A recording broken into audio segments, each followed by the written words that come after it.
Bonjour, aujourd'hui nous allons étudier la zone euro, appelée également l'Union économique et monétaire. Elle regroupe une partie seulement des États membres de l'Union européenne qui ont choisi de remplacer leur monnaie nationale, pour nous il s'agissait du franc, par une monnaie unique appelée l'euro. Ils partagent donc tous la même monnaie. Ce passage du franc à l'euro a été très progressif.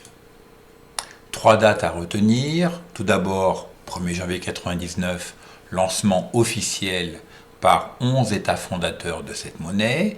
C'était une phase de transition. L'euro n'était utilisé que dans certains cas par les banques et les entreprises.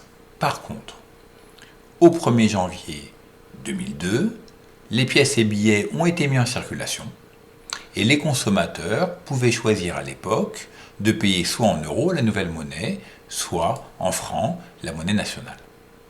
À partir du 18 février, seuls les billets et pièces en euros avaient cours légal. Cela a donc signifié la disparition du franc et de toutes les monnaies nationales des pays ayant adhéré à la zone euro. Attention, pour adhérer à cette zone euro, les pays fondateurs ont estimé qu'il fallait respecter des critères dits critères de convergence. La convergence, c'est le rapprochement. Ici, dans le domaine économique. Pour partager une même monnaie, ces pays ont considéré qu'il fallait se rapprocher d'un point de vue économique et constituer donc une zone plutôt homogène. Ces indicateurs économiques, présents ici, ne sont pas tous évidents et je vous conseille, si vous n'êtes pas sûr de votre fait, de visionner les vidéos que j'ai réalisées justement sur ces indicateurs. Le premier, taux d'inflation n'excédant pas de plus de 1,5 point celui des 3 États membres au taux le plus bas.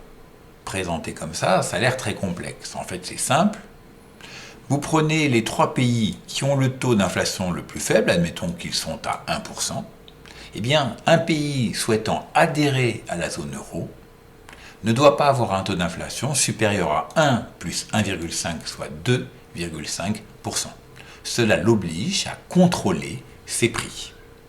Son déficit public ne doit pas excéder 3% de sa richesse nationale et sa dette publique doit être inférieure à 60% de son produit intérieur brut. Enfin, son taux d'intérêt, c'est le même raisonnement qu'avec le taux d'inflation. Eh bien, il ne doit pas excéder de plus de 2 points celui des 3 États membres au taux le plus bas. Comme vous le voyez, ces critères sont restrictifs et c'est l'une des raisons pour lesquelles certains pays ont refusé de rejoindre la zone euro. Par exemple, le Royaume-Uni, qui a conservé sa livre sterling. Néanmoins, de plus en plus de pays membres de l'Union européenne ont décidé de rejoindre la zone euro. Vous le voyez ici. Je vous propose de mettre en pause cette vidéo pour dénombrer le nombre de pays membres de la zone euro au début 2015. Corrigeons maintenant, c'est très simple, les 11 pays fondateurs plus ceux qui les ont rejoints ensuite, dernier pays en date, la Lituanie, 18 pays au début 2015 faisaient donc partie de la zone.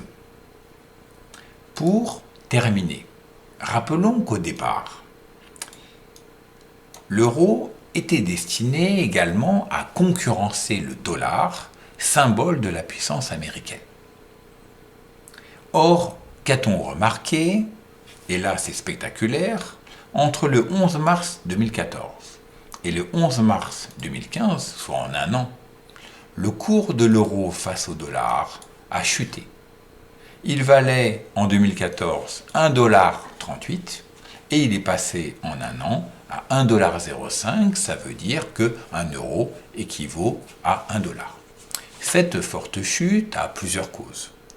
Mais l'une que l'on peut avancer est que les États-Unis ont réussi au début des années 2010 à se redresser économiquement après la crise dite des subprimes, alors que beaucoup de pays membres de la zone euro continuent à s'enfoncer dans la crise, ce qui fait baisser la valeur de l'euro. Ils en sont à un tel point de difficulté qu'ils ne parviennent plus, pour certains d'entre eux, à respecter ces fameux critères de convergence que je vous demande pourtant de connaître dans le détail. À bientôt.